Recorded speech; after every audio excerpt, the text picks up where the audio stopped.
My peaceful suburban routine was running like clockwork until Karen, our HOA president, decided to stage her personal crusade right on my front lawn.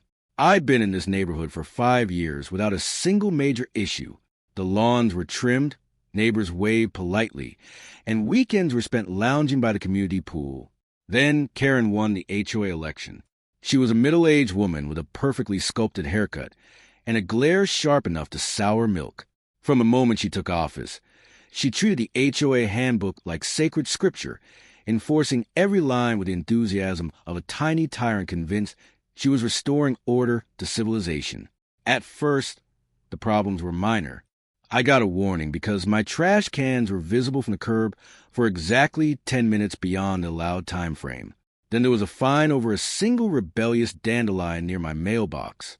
I paid up, yanked the weed, and tried to stay invisible.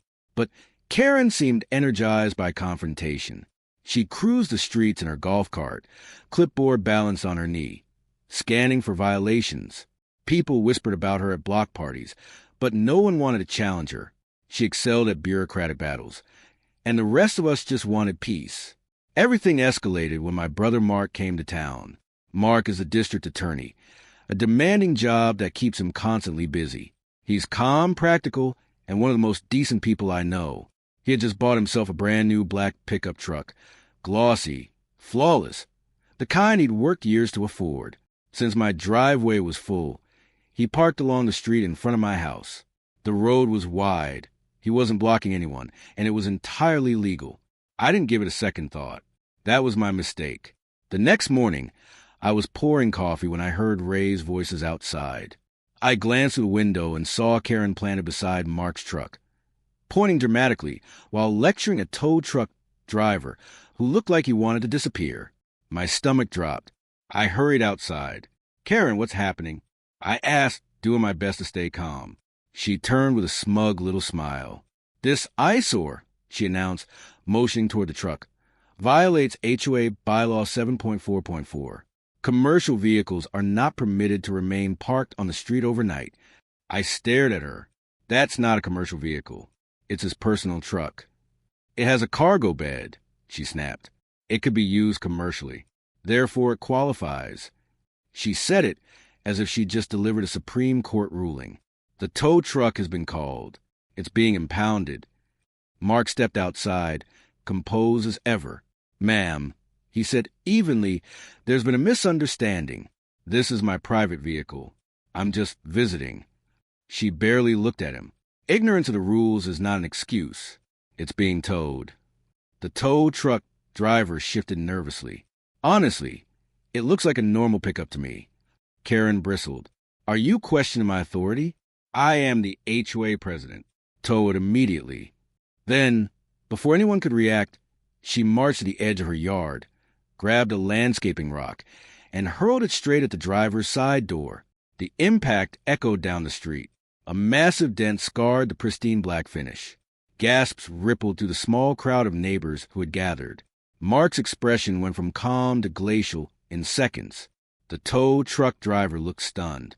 "Karen, have you lost your mind?" I shouted. "You just vandalized his truck. We're calling the police." She scoffed. "Go ahead. I'll explain the illegal parking. You'll be the ones in trouble." She folded her arms, radiating confidence.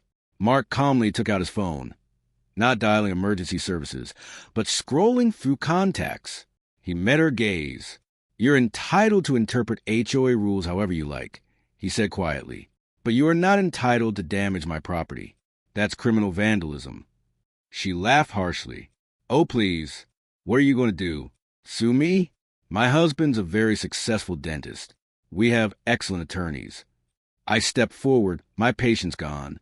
"Karen," I said sweetly, "you may want to think carefully about what you say next. My brother isn't just visiting family." The street grew silent.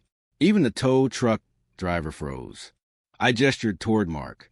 "This is District Attorney Mark, the chief prosecutor for this entire district, the man whose office handles cases involving, say, criminal property damage." Her confidence evaporated instantly. It was like watching a balloon deflate. The color drained from her face as she looked from Mark to the dent and back again. She stood there speechless, mouth opening and closing without sound. Mark addressed the tow truck driver instead. "Thank you. That won't be necessary." The driver wasted no time climbing back into his cab and pulling away. Neighbors began murmuring, some barely hiding smiles. The self-proclaimed queen had just lost her crown. Karen finally squeaked out, "It was a misunderstanding." "Throwing a rock at my vehicle?" Mark replied coolly, "I have multiple witnesses. That seems intentional." He turned to me. "Can you find a reputable body shop? And I'd like a copy of those HOA bylaws. I'm curious about this commercial vehicle clause. I suspect my office might be interested too." The implication hung heavy in the air. This wasn't just about a den anymore. It was about abuse of authority and harassment. Karen began rambling apologies, offering to pay immediately, promising anything. Her intimidation tactics collapsed the moment she faced real power. Mark regarded her calmly. "Send the repair payment to my sister, in full, and resign as HOA president effective immediately. If not, I'll consider my legal options regarding both the vandalism and your conduct in office." The following day, every house received a brief resignation letter from Karen citing personal reasons. A check covering the truck repairs, generously, arrived soon after.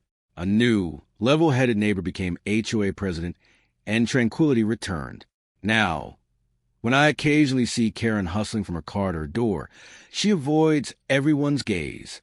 Mark visits often, and every time, he parks his gleaming black pickup in the exact same spot.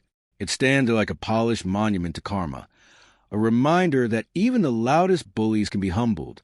Sometimes all it takes is a little justice, and a district attorney dropping by for coffee. Thanks for watching, and don't forget to like and subscribe for more stories.